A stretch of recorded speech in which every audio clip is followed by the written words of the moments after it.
get started with the second half of our program. We have a substitution on the panel. In the seat formerly occupied by Ken from Diversified Search is Michael Haugun, a principal at GH Smart, a business advisory firm.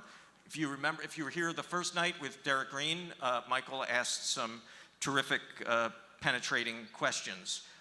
Councilman Domb, welcome. The way this is going to work is each panelist will ask you 13 minutes of job interview questions straight down the line, Michael starting, then Sue, and then Mayor Nutter, and then we'll have about 10 minutes or 8 minutes or so of audience questions that are submitted throughout the course of your presentation. So welcome, former Councilman Domb, and Michael, I'm going to shoot it to you to get this party started. Excellent. Thank you so much, Larry. Councilman Domb, thanks for coming in and talking with us tonight. Thank you for having me. Of course. So, you have a lot of varied background and experiences. When you think about all the different things that you've done, like what specific part of your background will most help you be a mayor of Philadelphia? I first have to tell you that this is only my 4th interview of my life, okay? I had 3 interviews coming out of college, and all 3 of them said I wasn't acceptable to work for them. One was Gibbles, Philadelphia, one was Burroughs Wellcome, one was IBM. They all said I didn't have the skill set to work for them. This is my 4th interview, so I hope I have a better shot tonight. But I think my skill set is 45 years of experience in the private sector, almost 2 terms on council. I think being on council is very different in learning government than the private sector. It's very different. And I've also tried to grow jobs in the communities that I've been in. And I think that the biggest experience for me is really being in council, being in government. And in 2015, I was president of the Board of Realtors for 4 years. And in 2015, I wanted to run for mayor. And I met with a few political people. The mayor knows, I think, one of them, or both of them actually. And they said to me, "You're out of your mind. You don't know what you're doing." I remember what they said. They used some words I'm not going to say here. But they said, that you want to be a heart surgeon, but you've never gone to medical school. Go to medical school and figure it out. And they said, run for council and understand government. And I did that, and I will tell you that that experience was invaluable. I'm no expert, but learning about government, it's very different than business. And that was an invaluable experience that I think makes me uniquely qualified, those 2 experiences. Excellent, thank you. When you think about some of the significant traits that are important for all leadership, decisiveness is a really key trait, knowing when to make that decision, pull the trigger, so to speak. What's your approach to making really difficult decisions? My approach is pretty collaborative, so I try to bring as many people into my sphere to bounce things off them. I would even say that I would have, if I was fortunate to be mayor, I would have a informal committee of calling on past mayors who've already done the job, like Mayor Nutter, like Mayor Street, Mayor Rendell, Mayor Good, even Mayor Green. They all have experiences. And then once I have information from a whole host of people other than even the mayors and other people, I then would make my decision. But I do it more collaboratively than just deciding. I always like to bounce things off people and get their opinion. And how do you know it's time to make the decision? I think once I see all the facts and I understand the issues, then I can make the decision, I make it quickly. If you think of the last 5 years of your career, whether you want to pull from the private sector or your time as councilman, where'd you like to go back and change what you did? What's the mulligan or the do-over you'd like to take? I think my biggest regret on council isn't something that I necessarily didn't do, but didn't happen. Last, I think it was, I don't remember if it was March or December, I put in a resolution asking the administration to analyze the $200 million of violence spending we were investing in by our academic institutions like St. Joe's, like Community College, like Temple, Drexel, and Penn, who would be willing to do this, to determine which of the programs are saving lives and which ones are not. I thought it was invaluable to do that. I know other cities have started to do that, And these academic institutions are tremendous assets we have here, and they'd be a great partner for us to tell us which ones are saving lives and which ones aren't. My concern is that I'm not sure all this money we're investing is going to be productive, and the most important thing isn't so much the money, but if we could save 1 life or 10 lives, you know. I've been with mothers, 2 of them recently. One lost an 18-year-old son, and one lost a 30-year-old son. I'll just tell you, the 18-year-old son, her son went to the, remember the theater at 40th and Walnut? There's a theater at 40th and Walnut. I don't know if it's still there. This is a few years ago. And the kid says to the 18-year-old son, hey, can I get a ride home to 55th in Baltimore? It was 11:30 at night. And he says, sure. On the way home, he gets killed. The bullet wasn't even meant for him. It was meant for the other person. And yet he was killed. And so, to me, our most important issue in the city right now is violence. There's no question about it. And that's something that I'm most focused on. It's very clear that's a very emotional and personal topic from your answer. What should you have done to help make that happen? I don't know what I could have done other than what I did try to do. I even called Governor Wolf and asked him, any thoughts or advice. I'll give you another example of something that I put in that did not happen. That is, I wanted to declare a public crime safety emergency in Kensington. And I actually thought to myself, I don't know how many people in this audience have been to Kensington, but it's a disaster, and it's unacceptable. It's a disaster.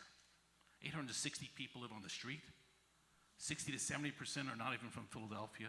So I put in a resolution after I spoke to Governor Wolf. I thought, could we declare this maybe like a FEMA site? Because this is worse than a hurricane, a tornado, or a flood. Yet when those situations occur, federal, state, and local work together to solve the problems. And I felt we needed to go outside to do that. So I put in that resolution. Governor Wolf said he would try to make the call. He could not guarantee the president would do it, but he would make the call. I couldn't get the mayor to reach out to the governor to make that happen. That was a disappointment. Got it. Thank you very much for sharing. What motivates you, and how has that changed over time? I was in the private sector for 45 years.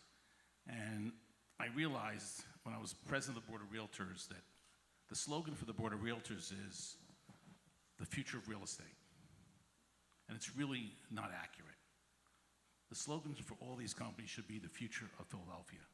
Because the most important thing for all of us is the city. It is the most important. And so I actually changed when I was president of the Board of Realtors, the future of Philadelphia. And I ran for office because I was asked back in 2014 or 2015, I don't remember, the school district was closing a whole bunch of schools. Maybe it was 2014. And they asked us to go out and assess the value of these schools. So I went to all the schools myself on the weekend. I remember going up to Fairhill. And I came up with an idea and a plan that I thought was productive, which is there were 10 or 15 schools that we should hire an architect and have him determine or her determine the highest and best use, and then rezone the property before we sell it. So I submitted the plan, nothing happened, and I decided, you know what, I think I could really help the city in a lot of these areas. So I decided to, originally I was going to run for mayor, but I decided to run for council. And following up on that, what motivates you today? What motivates me today is seeing the violence in the city and knowing this city is so unbelievably great. I'm just thinking about this. You all know that, 8 or 9 years ago, the crime under Mayor Nutter was half what it was today. Half. I would say this. If Mayor Nutter was still the mayor, I wouldn't be running.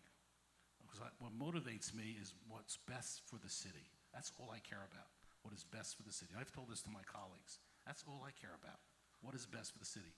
And I feel I can provide that leadership for the city, and I'm willing to do that and step away from all my business interests, because I think at the end of the day, there's nothing more important than helping Philadelphia. So in your private business arena in real estate, you had a dashboard, I'm sure, for what was the success of your portfolio, was the health of the business, which you amassed quite a large business. What are the top 3 metrics you'd look at to know if Philadelphia is doing well? Number 1, are we reducing the violence in the city? Because that's number 1. We can't do anything until we get the violence under control. That's number 1. Number 2, education. improving our education. What specific metrics would you look at for that? For education, No, for the violence. the violence, I would look at the number of shootings, the number of homicides. I would look at the retail theft. I would look at gun violation. I look at everything. You know, day one, I would declare a crime emergency in the city. I would also declare a public health emergency in Kensington. I would also have formed, prior to day one, a public safety cabinet consisting of the police commissioner, the DA, the U.S. Attorney, Attorney General, ATF, FBI, courts, school security, and all the other security people, day one. And what else are what others? So you talked about for crime. What would be the other metrics you'd look at for success? What are the other number 2 and 3 metrics? On education, I have a platform for education that I think is very important, and that is I want to see the teaching long-term, this is long-term, but implementing it now, the teaching of financial literacy K through 12, the teaching of technology K through 12, and the teaching of entrepreneurship K through 12. Entrepreneurship in the black and brown community is 2 to 3%. It's a disgrace. We need to do a much better job. It should be 15 to 20%. And so I would want to make that mandatory in our schools. And my own experience is I would like to give students the option in high school to go to school 4 days a week. On the 5th day, have the option of going and working in a job, getting credit, getting paid, and hopefully getting a summer job. That's their option. But give them 4 different job experiences. And what's the third metric? The third metric was good paying jobs. So we had violence, education, good paying jobs. Look, I will tell you that from 2009 to 2018, all jobs created in the United States that paid less than $35,000, the percentage was 29%. In Philadelphia, the percentage was 60.5%. That's a problem. And when you peel it off and say, where are those good paying jobs that paid $35,000 to $100,000? They're in Valley Forge, King of Prussia. Look at Conshohocken, it's like a whole new city. Devon, Malvern, they're grabbing our good paying jobs. And when you peel off the facts, which my office did, and I will say it, I was blessed and fortunate to have very good staff in my office, and I know my chief of staff is actually here tonight, Erin Santamore. She's running for council. I want to give her a little plug, but she's amazing. And let me just finish that so you understand. Of course. Because whether it's me or anyone else, we need to address this. The taxation policies in the country, my team, Erin and team researched, the highest taxation policies are New York City at 16.2%, local and state combined. The second highest in the country is Philadelphia at 15.9. The third highest in the country is California at 8.8. We're at 15.9. Chicago is 7. Boston is 7. Atlanta is 4. Forget Texas and Florida, they're 0. Tell me why people should expand their business here or open a new one under that structure. We need to deal with the net income of the BERT, which, by the way, I will give Sue Jacobson some credit, but Sue, through the chamber and the diversified chambers, worked to get that BERT tax lowered this year, and we got it slightly lowered. So in your tours around Philadelphia, you come across a genie bottle. You come across a bottle, it's a genie bottle, and you rub the bottle and the genie pops out. And he says, Councilman Domb, I will grant you any 3 wishes, but these wishes have to be skills that I can give you, knowledge that I can give you. What would be the top 3 things you would want to put into yourself to make you the best mayor that you don't have today? A perfect plan to take the people in poverty in our city out of poverty. Not a plan, this is about your personal capabilities. My personal capabilities. Yeah. I mean, like individual skill sets. Give me an Skill example. sets, knowledge, Okay. experiences. I'm pretty good on the financial side. I'm pretty good on the management side. Probably areas where I could learn to do better would be maybe on the political side, because I haven't had as much experience in politics. I'm not a true politician, because I also feel that what I see in politics a lot of times is this party wins and this party loses. That's just not my style. My style is for both sides to win. And the next 2, just in the essence of time. The next 2 I would say is really on a skill set. Maybe I would have preferred to have more knowledge, okay, about every department within the city. And also I would have, looking back, I wish I'd gotten to government sooner. And that's not a skill set, I'm just giving you my opinion. And the last one? You're tough on the questions there. I would say this, if I have a pretty good memory, okay? But if that genie was in the bottle, I would want a genie to restore my memory so unbelievable. I can still remember people I sold to in 1980, but I don't remember their names. I remember the apartment numbers and their square footages, okay? So I'd want them to help me remember their names. Thank you very much. That's great. 13 minutes, Sue Jacobson. Okay. Tell us, you talked about crime and about education. Tell us, what is the most important short-term action you would take with cleaning the city? You know, this past weekend, Sue, I drove down Germantown Avenue from Mount Airy Church of God, straight down Germantown Avenue all the way to, I think it was Girard Avenue. It's terrible. I mean, the filth, the dirt is horrible. So number one, whoever the streets commissioner is, I would have a goal that we have to clean every vacant lot and seal every abandoned building within the first 100 days. That's an aggressive goal, but my whole life has been about setting aggressive goals, because if you don't set the goal high, you'll never achieve. So I would set an aggressive goal to do that. And in general, I would ask the public, I'd go on a personal campaign, almost like New York City did many, many years ago. Every day, pick up one piece of trash. I do it myself. Pick it up. It's all our responsibility. It's not just government. It's all of us.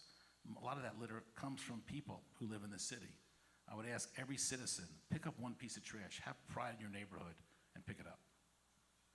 Speaking of 100 days, what does success look like for you in your first 100 days, in addition to what you just said? Well, on day one, I would declare the crime emergency, public safety emergency in Kensington, have the public safety cabinet in place. I have published a 10-point community safety plan on my website, votedomb.com. But what it looks like for me, number one for me, is to get the violence under control. That's number one. Because without doing that, we can't do anything. You can't feel comfortable going to work. You can't feel comfortable sending your kids to school. I have people who tell me I'm afraid to go out in my neighborhood to the local restaurant or the store or even sit on my porch. You got to get the violence under control. That would be my measurement on day one. And I will say a few more because I'm ambitious about this. I think we need to create so many more entrepreneurs in this city. You know, I always say you make a living working, you create wealth owning. We need to delve into that and figure it out. If we have to go and hire Goldman Sachs that has its great program for 10,000 businesses, then I'll allocate the money to do that. But I want to see 5,000 to 10,000 more entrepreneurs in our city over the next 4 years, at a minimum.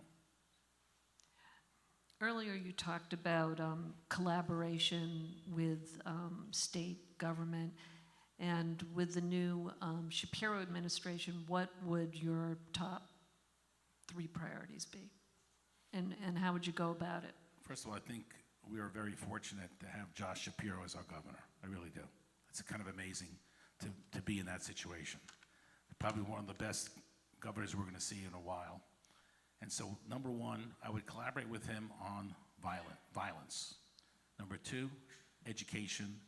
And number 3, economic development and jobs. And I will share with you that while I was on council, I did collaborate with law enforcement quietly to get them together, and I can talk about that later. Okay. Talk a little bit about, the city council and your relationships with city council. There's, there could be a very progressive wing part of that council, and how are you going to do that? How are you going to get your legislative agenda over the finish line? What is your legislative agenda? So number one, I have made several friends on council, which is good. Because I learned, by the way, you need to do that. You need to have friends on council. And I will say that,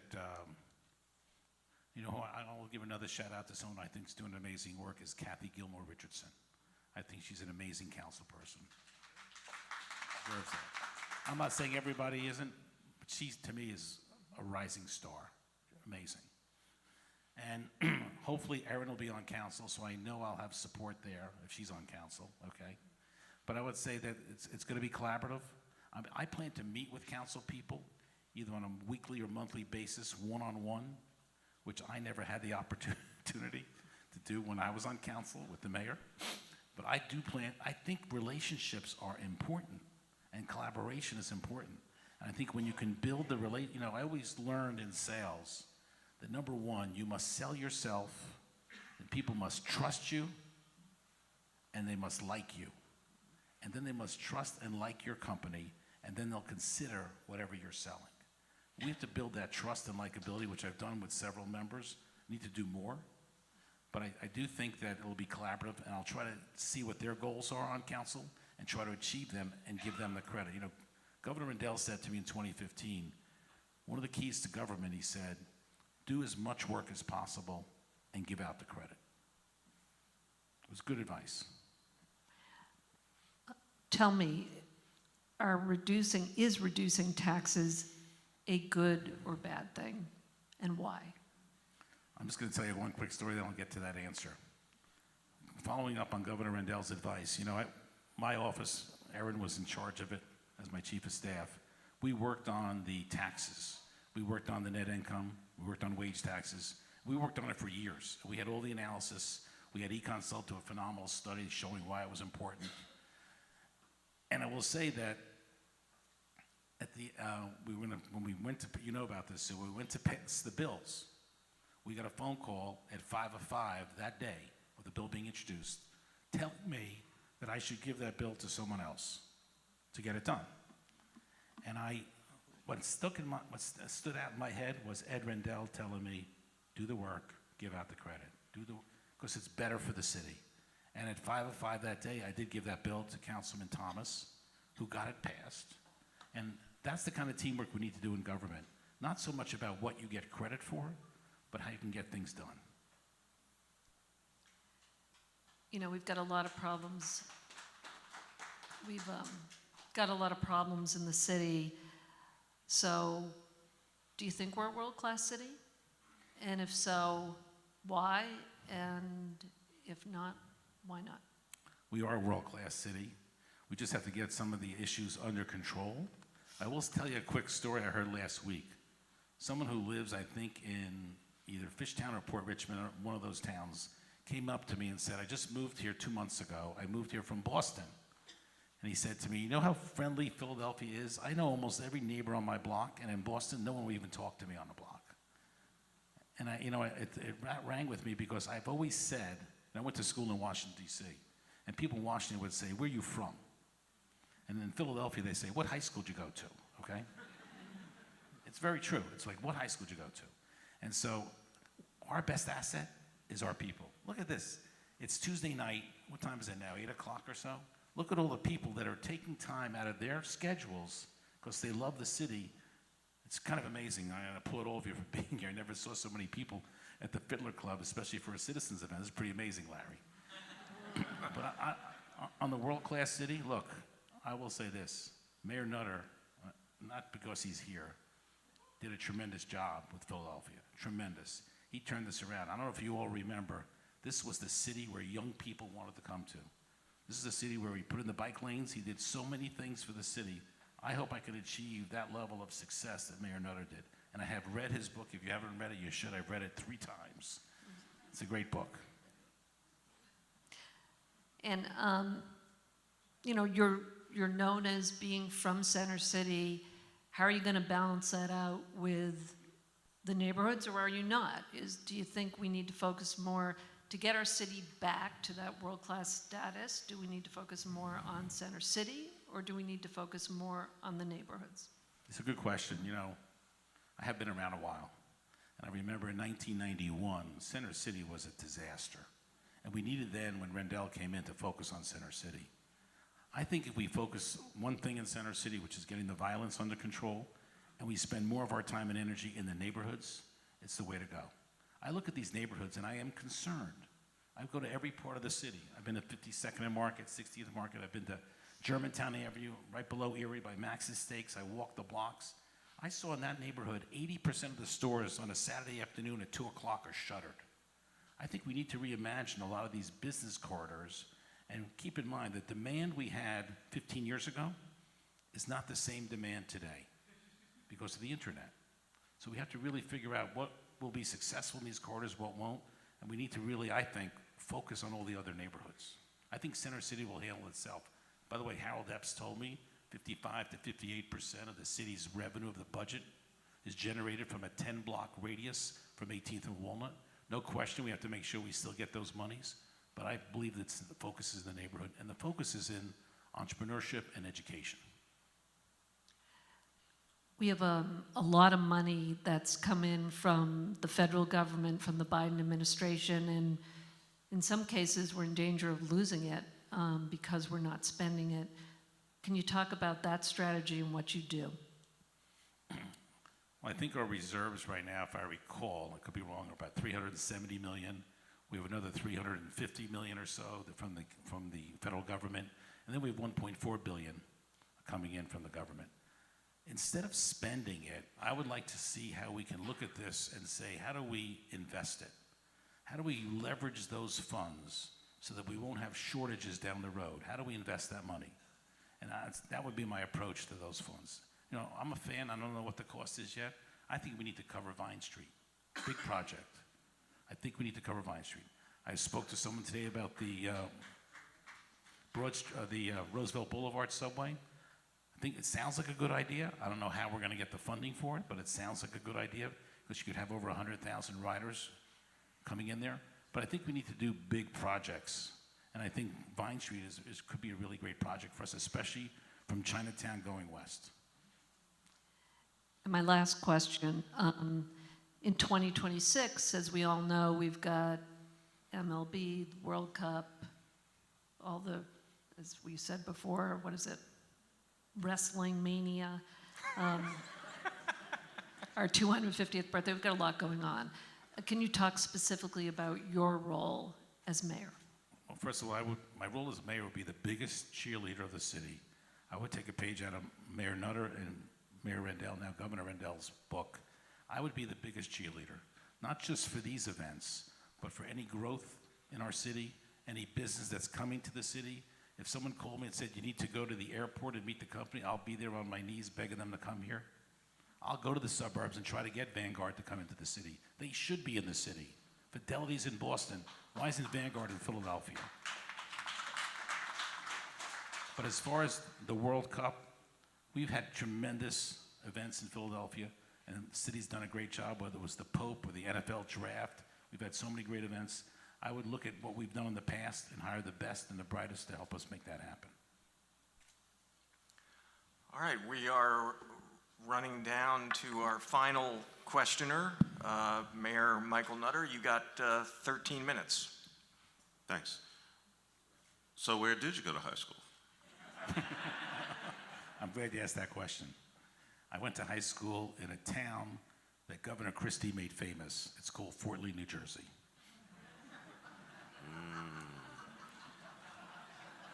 Little bridge back up Mayor, there. let me mention something that people don't know about me. I grew up in an apartment building, 63 units in Fort Lee, New Jersey, with my brother who was 4 years older and my parents. They worked in the embroidery business, a factory. We didn't have a lot of money. My parents, I remember when I was 12 years old, made $6,000 a year my father made.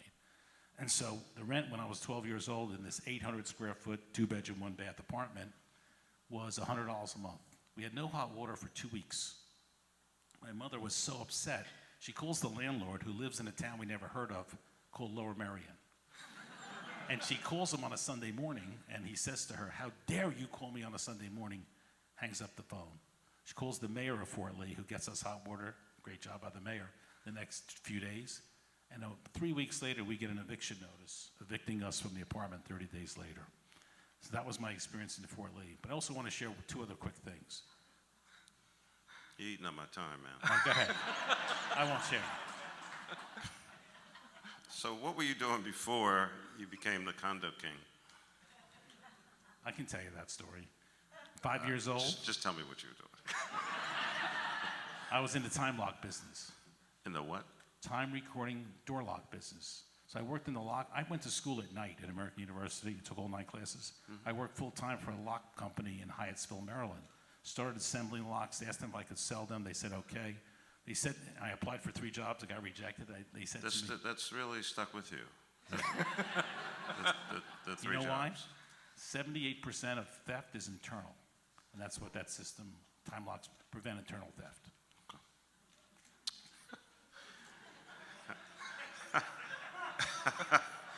Wow.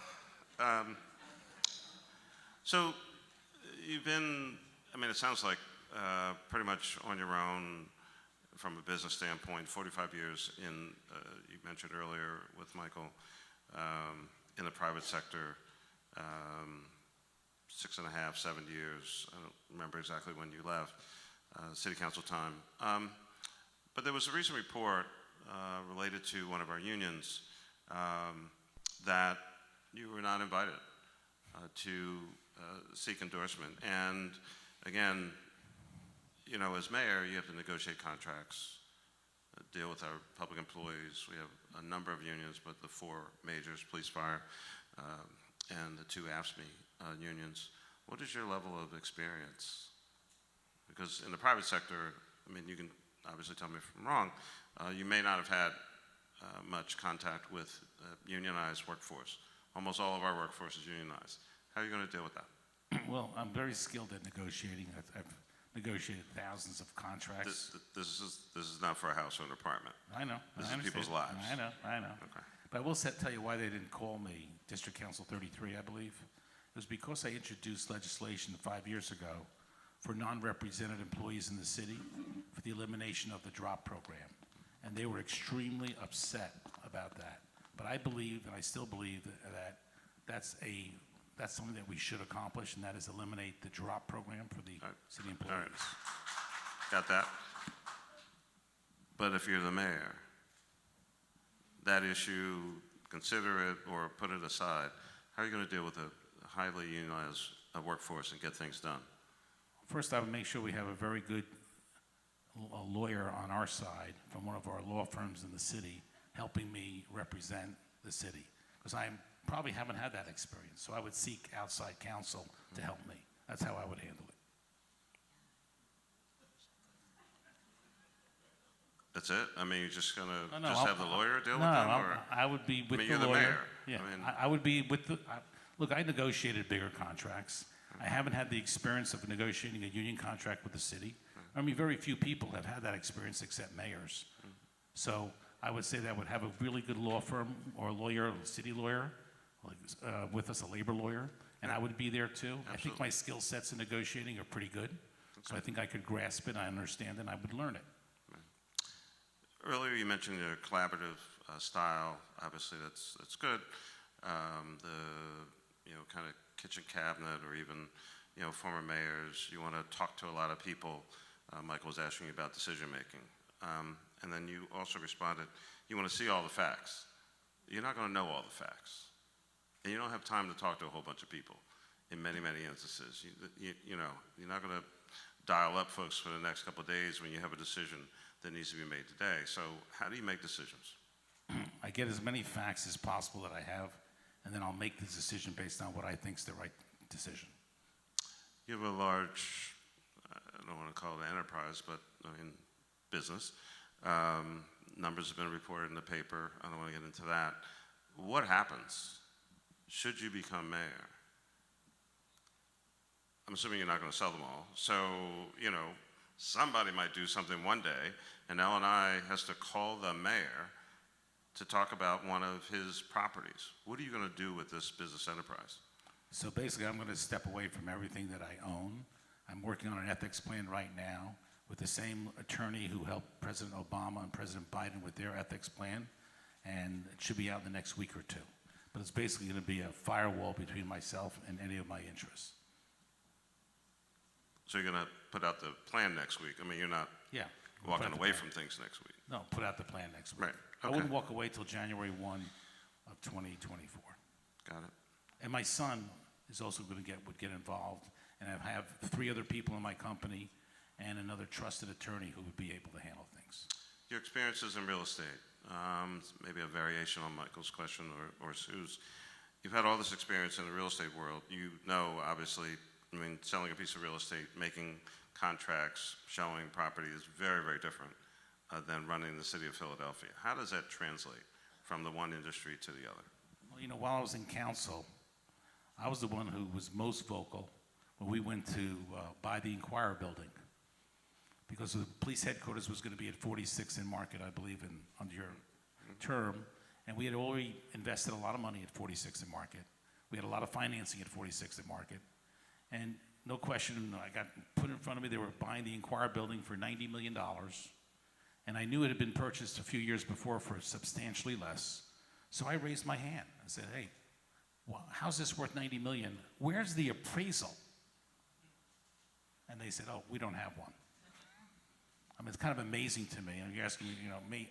And so I then negotiated the deal down to $80 million and negotiated in writing that the seller would have to give us a 19-year fixed rate loan at 2.75, which the city decided not to take, which was crazy, but they didn't take it. But meanwhile, I did pass a bill requiring all properties that are bought or sold for the city for appraisals. I'm just giving that as an example, but I'll give you two more examples of how that skill set has helped me in the city. When I ran for office, the collection rate was 89% on delinquent taxes, 89%. I worked with Frank Breslin, the revenue commissioner, who does a great job, really good guy, and the department, and Francis Beckley and many others. They're good people, really good people. And we came up with this program called sequestration, where we basically go to the delinquent landlords, because most of this was delinquent landlords, a lot of them out of town, and say to the tenants, dear Allan, as of March 1st, send the rent payment to the city of Philadelphia. We did that program, we closed a few budgets with sequestration. In 2019, the collection rate went from 89% to 96%. We collected an extra 123 million just on that sequestration. And then I was the one who raised my hand to the administration and said to the finance director, there's a lot of problems here with our commercial assessments. There's sales that have occurred at 10, 12, and 14 million that we've assessed for 2 and 3 million. That's not right. And I said, don't expect the city to do this, because the skill set of an appraiser of commercial property is different than residential. And I suggested we hire an outside commercial firm, which they did. They found another 125 million. The problem was they didn't uniformly assess, so for the first year they couldn't do it, but after that they could. What's your path to victory?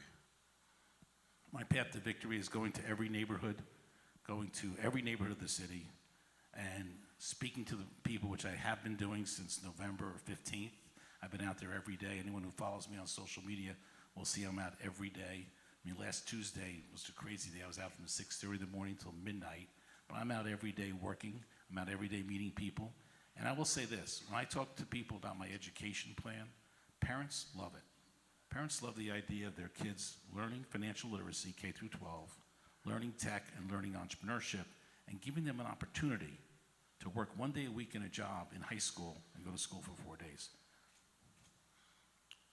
Walk us through the decision to run.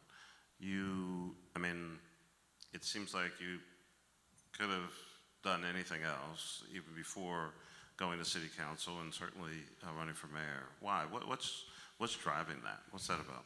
You know, in the back of my mind, what drives me is a quote from Winston Churchill. And he said, we make a living by what we get, but we make a life by what we give. And fortunately, I have had a good life. And I came here with nothing. And this city was amazing to me. Look, I invest in the city, but the city invested in me. And I can't thank Philadelphia enough. So I'm running because this is my small way of giving back to the city that I love. And I'm heartbroken over what's going on today. If I can make that difference, I'm willing to put myself out there to do that. I asked this question earlier. So let's say you're mayor.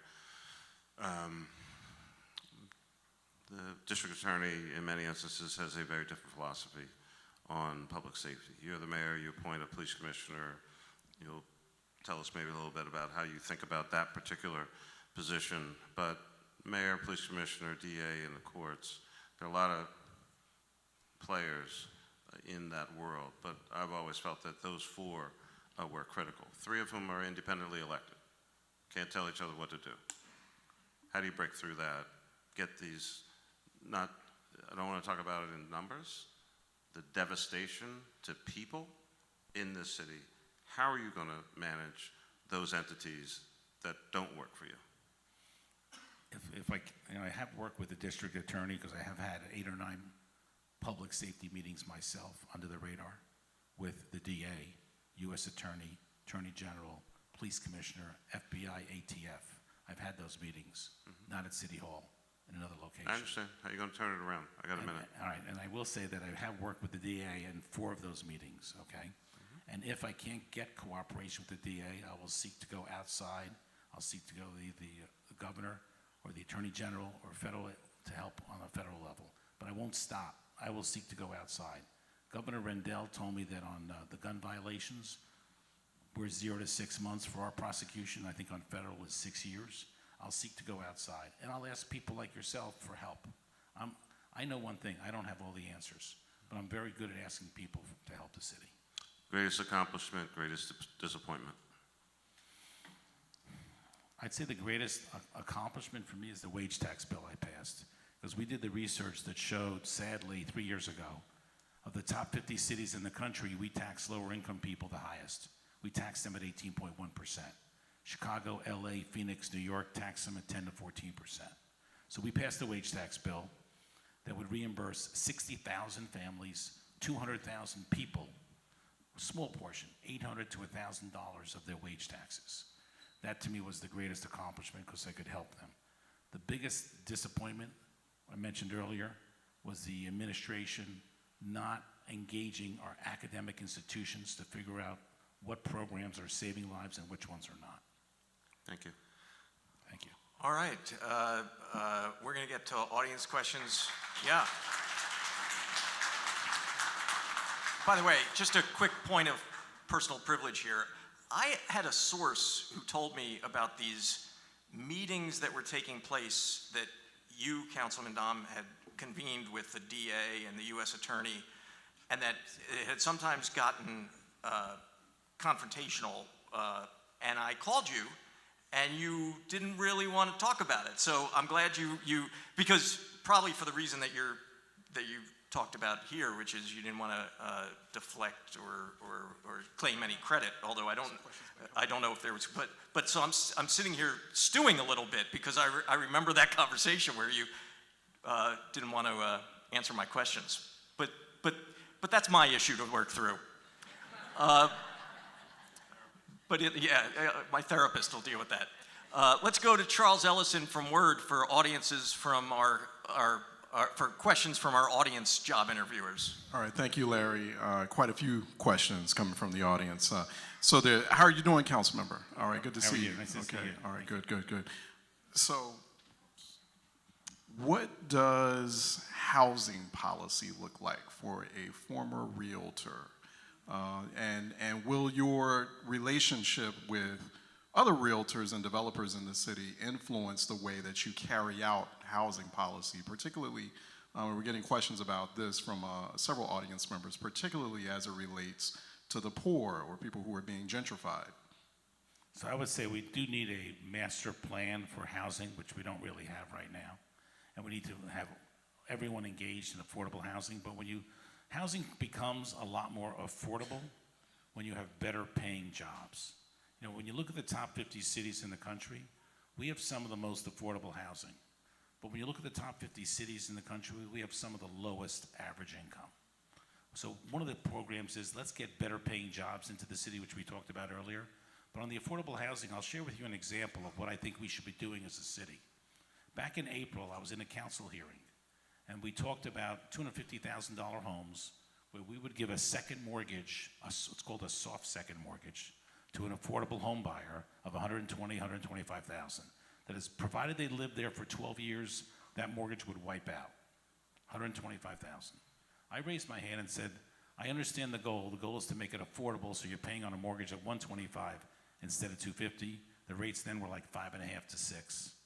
And I said, instead of doing that, why don't we do what FHA has, which is a program called a buy down at Federal Housing Authority, where you can buy the rate down from 5.5 down to 3.25 or 3.5 and accomplish the same monthly payment, but it costs $15,000. That buy down idea should be used for homeowners, could be used for affordable housing.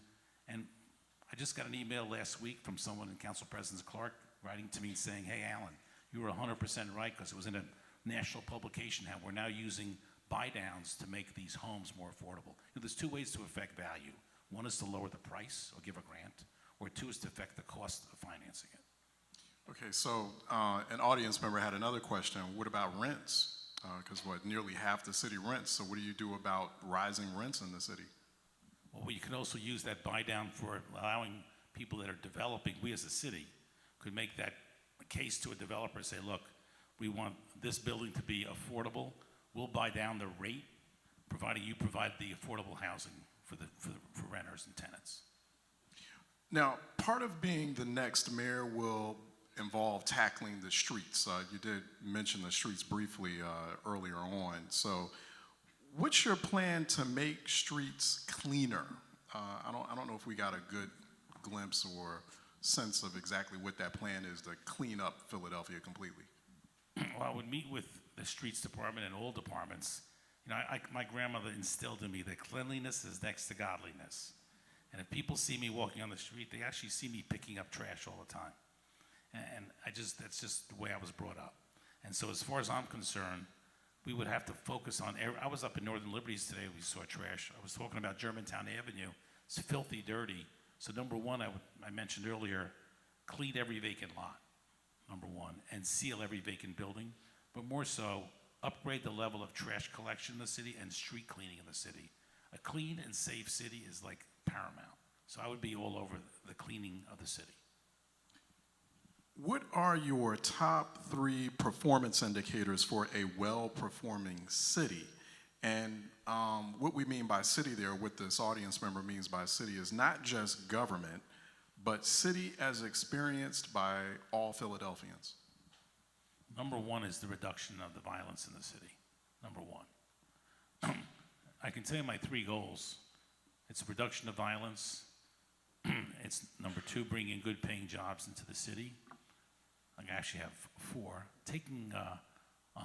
Creating 100,000 new jobs in the next 10 years, taking 100,000 people out of poverty, and bringing 100,000 new residents into the city to expand the tax-paying base. As far as the quality of the city, is that what you're referring to, Charles, the quality?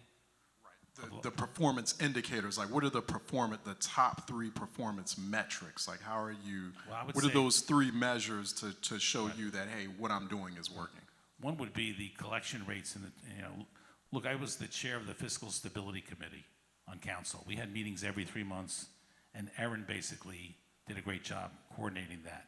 We would call to task all the departments on the level of street cleaning, on-time collections. We had a whole series of metrics. We had meetings every 3 months. It was involving PICA board, it was involving the 5-year plan, it was involving the police and the fire when we're dealing with overtime, because we had overtime issues. And I can tell you that Erin's pretty focused on the overtime in the fire department, but we would be focused on those types of metrics. Your priorities, what do you think those 2 highest priorities are, but how will you pay for them? 2 priorities of reducing the violence, and number 2, I think number 2 is rather we have more than 2, but let's stay with those 2. Reducing the violence, I think we have the money to do that. I just think we need to make sure we're allocating it for those programs that are producing results. I'm not sure we're doing that now. Secondly, on the poverty, taking 100,000 people out of poverty, I think we need to look at the bill I passed, the wage tax bill, and make sure that every person who qualifies is getting those checks, and refocus back in on earned income tax credit, where we leave $100 million on the table every year of federal money that goes to 35,000 people, that they don't get those checks. Those are just 2 quick ideas. Well, I've got a couple more minutes here. How will you improve lives for disabled Philadelphians? As mayor, how will you ensure disabled people are getting housing, jobs, and health care? Part of my administration and part of the people I hire, I would want to hire people who have some disabilities so I could really impact that community and help them, because I do think it's important. It's not just important for the accessibility, but it's also important that they can have fun and enjoy everything else that we can. Here's a really important question, climate crisis. What are your ideas for creating and funding a more resilient Philadelphia to address and prepare for climate crisis? Well, everyone talks about a greener Philadelphia and doing everything we can to improve the climate in the city. I will say this, I'm all 100% in favor of improving the climate in the city, but I don't want to do it at the expense of losing jobs. We have to find that middle ground where we can make everything more efficient, more sustainable in our products of building, but not in the loss of jobs. What about the green economy that makes jobs? Yeah, but green economy would be great. Hey, real quick, last question here. How do you see the arts as a central part of solving our compounding crises? I think I think hospitality and arts and culture are what makes us different. I always say to the suburbs, don't forget, you're a sub of the herb. We are the herb, okay? And the fun happens in the herb. And the arts and culture happens here, and I'm a big supporter because it's a tremendous economic engine of the city, tremendous. And so I would support all arts and culture. I think it's phenomenal. When you look at the economic payback, it's huge. But more importantly, as we go through life, it's very important for all of us to have fun every day, and arts and culture brings in that fun. All right, thank you, Councilmember. All right. Thank you, Larry. Thank you, Charles and WURD. So we're about done. Councilman, I just have one last question for you. I've asked of everyone.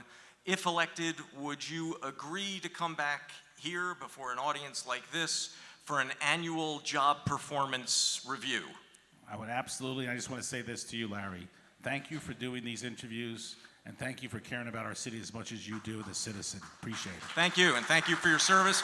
We'll see you all on the 21st. Thank you all.